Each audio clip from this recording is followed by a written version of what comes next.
UP में विधानसभा चुनाव नजदीक आते ही सियासी दलों में तनाव बढ़ता जा रहा है। उत्तर प्रदेश में आज से पहले चरण के लिए नामांकन शुरू हो रहा है। समाजवादी पार्टी आज अपने उम्मीदवारों की एक और लिस्ट जारी कर सकती है। वहीं बीजेपी ने अखिलेश यादव पर गंभीर आरोप लगाए हैं। उधर शिवसेना ने बीजेपी के हिंदुत्व को नकली करार दिया है। तो सियासी घमासान से पहले एक दूसरे पर आरोप प्रत्यारोप का सिलसिला जारी है। स्वामी आज समाजवादी आज की 12 बजे समर्थकों के साथ अखिलेश यादव से मिलेंगे स्वामी प्रसाद मौर्य। वहीं बीजेपी ने 172 प्रत्याशियों के नाम तय कर लिए हैं। आज या कल बीजेपी की पहली लिस्ट जारी होगी। और बड़ी खबर यह कि पहली लिस्ट में सीएम योगी का नाम हो सकता है। अयोध्या से चुनाव लड़ सकते हैं सीएम योगी आदित्यनाथ। वहीं बीजेपी की लिस्ट में कद्दावर चेहरों को तरजीह मिलने की खबर आ रही है। समाजवादी पार्टी भी आज एक और लिस्ट जारी कर सकती है। पहले चरण के चुनाव के लिए नामांकन शुरू। आज अयोध्या में निर्माण कार्य को दिखाया जाएगा। बीजेपी का दामन छोड़ आज स्वामी प्रसाद मौर्य समाजवादी पार्टी में शामिल होने वाले हैं। अखिलेश यादव से मिलने से पहले उनके घर के बाहर जश्न का माहौल है। हमारे संवाददाता रवि त्रिपाठी की रिपोर्ट देखिए। देख सकते हैं कि स्वामी प्रसाद मौर्य संवाद में जाने वाले हैं। उससे पहले किस तरह से ढोल नगाड़े बजने शुरू हो गए। गाजे बाजे के साथ जाने वाले हैं स्वामी प्रसाद मौर्य। और देखिए उनके समर्थकों का ढोल बाजे बज रहे हैं। पूरे गाजे बाजे के साथ स्वामी प्रसाद मौर्य जाने वाले हैं।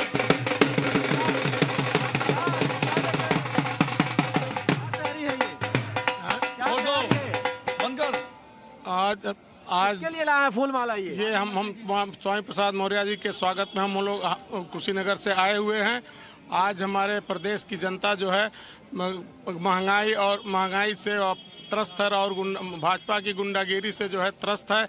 इसलिए हम लोग इसको बदलना चाहते हैं। ये माला पहनाना है जी।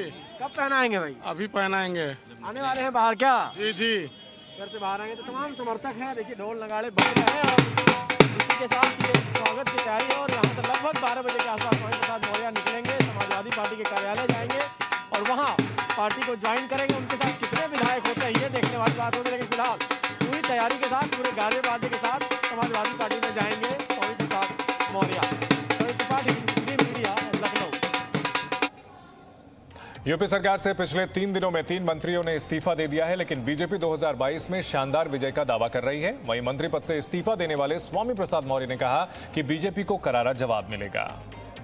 आदरणीय मुख्यमंत्री योगी जी सहित पूरी केंद्रीय चुनाव समिति मौजूद रही और आज की इस बैठक के माध्यम से जो 172 सीटों को लेकर चर्चा हुई बहुत सार्थक हुई और भारतीय जनता पार्टी शानदार विजय, जैसी विजय हमने 2017 में प्राप्त की थी उससे भी शानदार विजय हम 2022 में प्राप्त करेंगे। भारतीय जनता पार्टी की एक एक शरारत का, एक एक साजिश और षड्यंत्र का मैं ऐसा करारा जवाब दूंगा कि इनको छठी का दूध याद आएगा कि किसी से मेरा पाला पड़ा हुआ।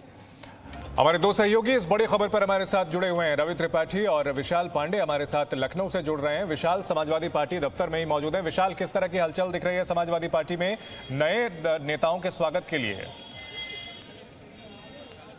देखिए यहाँ पर जो स्वामी प्रसाद मौर्य और जो नए नेता शामिल होने वाले हैं आज समाजवादी पार्टी में, उनके समर्थक सुबह से पहुंच रहे हैं और अब से थोड़ी ही देर में अखिलेश यादव से स्वामी प्रसाद मौर्य की मुलाकात भी होगी और दोपहर 12 बजे ये ज्वाइनिंग का समय रखा गया है। स्वामी प्रसाद मौर्य के साथ जो तीनों मंत्री हैं, धर्म सिंह सैनी, दारा सिंह चौहान, वो भी समाजवादी पार्टी में शामिल होंगे। साथ ही साथ 10 विधायक बताए जा रहे हैं जो आज सपा के साथ जाएंगे। एक बार मैं आपको यहाँ की तस्वीरें दिखा देता हूं क्योंकि समाजवादी पार्टी कार्यालय के बाहर लोग पहुंचे हुए हैं जो कि अंदर जाने की प्रतीक्षा कर रहे हैं। अंदर अखिलेश यादव इस वक्त मौजूद हैं और यहां पर जो स्वामी प्रसाद मौर्य के अलग अलग समर्थक आए हुए हैं वो समाजवादी पार्टी कार्यालय फिलहाल पहुंच रहे हैं क्योंकि दोपहर 12 बजे ज्वाइनिंग का समय रखा गया है। पर एक खबर मैं आपको अभी दे दूं, एक नया अपडेट है उत्तर प्रदेश की राजनीति के लिए। चंद्रशेखर आजाद जो कि आजाद समाज पार्टी पार्टी के अध्यक्ष हैं, पश्चिमी उत्तर प्रदेश में दलित वोट बैंक की पॉलिटिक्स करते हैं, वो इस वक्त अखिलेश यादव से मिलने के लिए सपा मुख्यालय पहुंचे हैं। चंद्रशेखर आजाद का पहुंचना, क्या ये पश्चिमी उत्तर प्रदेश में कोई नया समीकरण बनाने के लिए क्या ये मुलाकात है, इसके लिए थोड़ा इंतजार करना होगा। क्या चंद्रशेखर आजाद भी समाजवादी पार्टी के गठबंधन के साथ आएंगे, इस पर एक सवाल होगा। जी, हमारे साथ रवि त्रिपाठी भी बने हुए हैं। रवि, स्वामी प्रसाद मौर्य के समर्थकों में काफी जोश है। हमने रिपोर्ट देखी कि ढोल नगाड़े बज रहे हैं उनके आवास पर। वहां किस तरह की हलचल है, कितने बजे निकल सकते हैं स्वामी प्रसाद मौर्य? बिल्कुल ऐसा बताया जा रहा है कि 12 बजे के आसपास निकलेंगे, लेकिन आपको तस्वीर दिखाना चाहूँगा उनके घर के बाहर। देखिए, उनके समर्थकों के आने का सिलसिला लगातार जारी है। ये बाहर उनके घर के बाहर का नज़ारा है, जो समर्थक दिख रहे हैं और लाल टोपी लगाए हुए दिख रहे हैं। और इसके अलावा ये घर के अंदर देखिए, ढोल नगाड़ा बज रहा है और लगातार लोग आ रहे हैं जा रहे हैं, क्योंकि तमाम विधायक, कहा जा रहा है कि 3 से 4 विधायक अभी पहुँच चुके हैं उनके घर पर और बाकी आने वाले हैं। तो ये ढोल नगाड़े वाले देखिए, नगाड़े बजाकर अपना माहौल बनाए हुए हैं। अंदर पूरे कार्यकर्ताओं का हुजूम है, तमाम कार्यकर्ता आ रहे हैं जा रहे हैं और ये लगातार सिलसिला चल रहा है कि किस तरह से अपने नेता का स्वागत करना है, उनके साथ अपना समर्थन दिखाना है। तो ये पडरौना से कुशीनगर जो उनका इलाका है विधानसभा, वहाँ से ये लोग आए हैं और ये लोग यहाँ आकर देखिए एक माहौल बनाकर लगातार इंतजार कर रहे हैं कि कब अपने घर के अंदर से स्वामी प्रसाद मौर्य निकलेंगे और अपने समर्थकों के साथ निकलेंगे। तो बस इंतजार सबको है कि कब स्वामी प्रसाद मौर्य निकलते हैं और ये दिखाते हैं कि उनके साथ आखिर में कितने विधायक हैं, क्योंकि विधायकों को गिनना होगा कि आज आखिर में उनके साथ विधायक कितने दिखाई देते हैं। ये सबसे बड़ा मायने रखने वाली बात होगी कि स्वामी प्रसाद मौर्य के साथ मंत्री और विधायक कितने आज ज्वाइन करते हैं। यही सवाल विशाल के पास ले चलते हैं। विशाल, स्वामी प्रसाद मौर्य और उनके साथ कितने विधायक और आ सकते हैं समाजवादी पार्टी आज ज्वाइन करने के लिए? कुछ खबरें क्या विशाल, आज और कितने नेता समाजवादी पार्टी में शामिल हो सकते हैं? क्या कुछ और विधायकों के भी बीजेपी छोड़कर समाजवादी पार्टी आने की कोई खबर? देखिए चंदन, क्योंकि ये संख्या थोड़ी बढ़ सकती है। अगर कल रात तक हम देखें तो 7 बीजेपी विधायकों ने इस्तीफा दिया था और इसके साथ ही साथ अपना दल एस के एक विधायक ने भी इस्तीफा दे दिया था। लेकिन जो समाजवादी पार्टी और स्वामी प्रसाद मौर्य से जुड़े सूत्र हैं वो ये बता रहे हैं कि 10 विधायक के आसपास आज स्वामी प्रसाद मौर्य के साथ यहाँ शामिल हो सकते हैं समाजवादी पार्टी में। और अधिकतर ये जो विधायक हैं ये ओबीसी समाज से हैं और दलित समाज से हैं। यानी एक चीज बहुत कॉमन दिख रही है। अगर स्वामी प्रसाद मौर्य का जो इस्तीफा हुआ, धर्म सिंह सैनी का जो इस्तीफा हुआ, दारा सिंह चौहान का जो इस्तीफा हुआ, ये तीनों ओबीसी समाज से आते हैं। और अगर स्वामी प्रसाद मौर्य की हम बात करें तो ये मौर्य, शाक्य, कुशवाहा, सैनी, ये चारों कुल मिलाकर अगर देखें तो उत्तर प्रदेश में 10% का इनका वोट बैंक है। और ये वोट पूरी तरह से बीजेपी के साथ रहा है 2014 से लेकर अब तक जितने चुनाव उत्तर प्रदेश में हुए हैं। लेकिन सवाल यहाँ पर यह है कि क्या स्वामी प्रसाद मौर्य और धर्म सिंह सैनी के जाने के बाद इस वोट बैंक में कोई बंटवारा होगा? हालांकि बीजेपी यह दावा करती है कि उनके साथ केशव प्रसाद मौर्य एक बड़ा चेहरा इस समाज से है और ये वोट बैंक उनके साथ है, जबकि स्वामी प्रसाद मौर्य का ये कहना है कि अब ये जो वोट है ओबीसी समाज का, अब ये सपा के साथ जाएगा। अब देखिए दोनों के अपने अपने दावे हैं। विशाल, अपने दर्शकों को एक बार फिर वो बड़ी खबर बता दें जो अभी आपने हमें थोड़ी देर पहले बताई थी कि चंद्रशेखर आजाद समाजवादी पार्टी के दफ्तर पहुंच चुके हैं और अब से थोड़ी देर में अखिलेश यादव से मुलाकात करेंगे भीम आर्मी के चंद्रशेखर आजाद जो कि पश्चिमी यूपी में दलित राजनीति करते हैं, उभरते हुए दलित नेता माने जाते हैं और अब से थोड़ी देर में वो अखिलेश यादव से मिलेंगे। विशाल, अगर बात की जाए चंद्रशेखर की, तो चंद्रशेखर पहले कुछ समय पहले प्रियंका गांधी के भी काफी करीबी बताए जा रहे थे और इस वक्त अब वो अखिलेश यादव से मिलने के लिए पहुंचे हैं। क्या पार्टी में शामिल हो सकते हैं? किसी तरह का गठबंधन हो सकता है? क्या कुछ हो सकता है इस मुलाकात में? देखिए चंदन, चंद्रशेखर आजाद समाजवादी पार्टी में शामिल नहीं होंगे। अगर कोई बातचीत होगी तो गठबंधन को लेकर ही होगी। और कुछ दिनों पहले चंद्रशेखर आजाद ने एक ऐलान किया था कि योगी आदित्यनाथ जहां से चुनाव लड़ेंगे वहां से चंद्रशेखर आजाद विधानसभा का चुनाव लड़ेंगे। अब देखना यह होगा कि चंद्रशेखर आजाद की यह मुलाकात अखिलेश यादव के साथ क्यों हो रही है। क्या पश्चिमी उत्तर प्रदेश में कुछ सीटों को लेकर, क्योंकि कहा यह जा रहा है कि 1-2 ऐसी सीटें हैं पश्चिमी उत्तर प्रदेश की जो चंद्रशेखर चंद्रशेखर आजाद समाजवादी पार्टी से गठबंधन के लिए मांग रहे हैं, जहां पर वो अपने प्रत्याशी सपा की मदद से उतारना चाहते हैं। लेकिन क्या गठबंधन होगा, कितनी सीटों पर होगा, क्या फॉर्मूला होगा, अभी फिलहाल चंद्रशेखर आजाद इस वक्त अखिलेश यादव से मुलाकात करने पहुंचे हैं, क्योंकि पश्चिमी उत्तर प्रदेश के कुछ जिले जैसे सहारनपुर, बिजनौर, बुलंदशहर, इन 2-3 जिलों में चंद्रशेखर की जो भीम आर्मी है, जिला पंचायत सदस्य के चुनाव में भीम आर्मी ने एक प्रदर्शन ठीक ठाक किया था और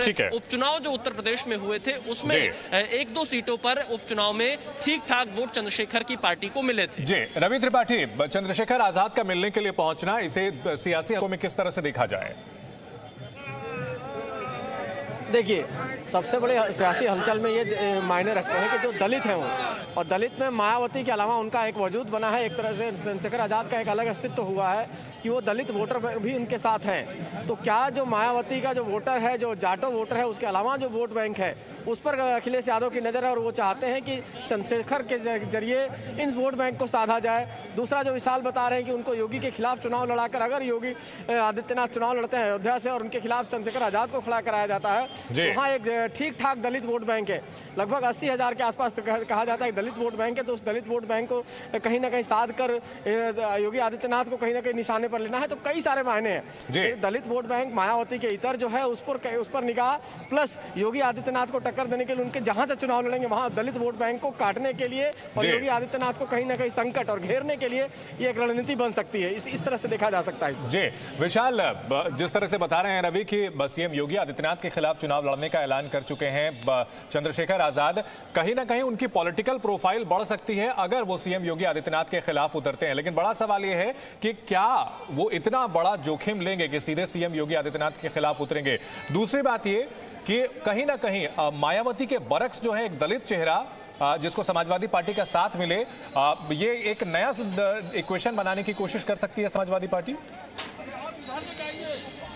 देखिए, 2 चीजें हैं चंदन। पहली चीज, क्योंकि चंद्रशेखर आजाद ने कुछ दिनों पहले खुद से ऐलान किया था कि योगी आदित्यनाथ जिस विधानसभा सीट से चुनाव लड़ेंगे वो वहां से चुनाव लड़ेंगे। दूसरा, अगर हम अयोध्या की बात करें, क्योंकि अयोध्या सीट पर इन दिनों बहुत ज्यादा चर्चा हो रही है कि योगी आदित्यनाथ चुनाव लड़ सकते हैं, तो अयोध्या सीट पर समाजवादी पार्टी की तरफ से पवन पांडे, जो कि वहां से 2012 से 17 तक विधायक रह चुके हैं, मेरी जानकारी के मुताबिक पवन पांडे ही समाजवादी पार्टी के टिकट पर चुनाव लड़ेंगे। लेकिन राजनीति में जो दिखता है सिर्फ वही उतना होता नहीं है। चंद्रशेखर आजाद, क्योंकि जैसा रवि जी ने बताया, लगभग 80,000 वोट अयोध्या विधानसभा में दलित वर्ग का है, तो कहीं क्योंकि सपा और बीजेपी के बीच में सीधी टक्कर है, मायावती इस बार बहुत ज्यादा टक्कर किसी सीट पर नहीं दे रही हैं, तो जो ये 80,000 दलित वोट बैंक है ये किसके पाले में जाता है, ये एक बड़ा निर्णायक भूमिका में रहता है। और अगर हम पश्चिम यूपी की बात करें, जहां पर चंद्रशेखर आजाद का थोड़ा बहुत प्रभाव माना जाता है, जैसे बिजनौर, सहारनपुर और बुलंदशहर, इन 3 जिलों में चंद्रशेखर आजाद निश्चित तौर पर लड़ाई कांटे की है, लिहाजा हर एक वोट काउंट होता है और हर एक नेता की यहां पर अहमियत काफी बढ़ जा रही है। बहुत शुक्रिया विशाल आपका और रवि आपका हमारे साथ इस बड़ी खबर पर जुड़ने के लिए। Presenting B News app available on Google Play and App Store. Download it now.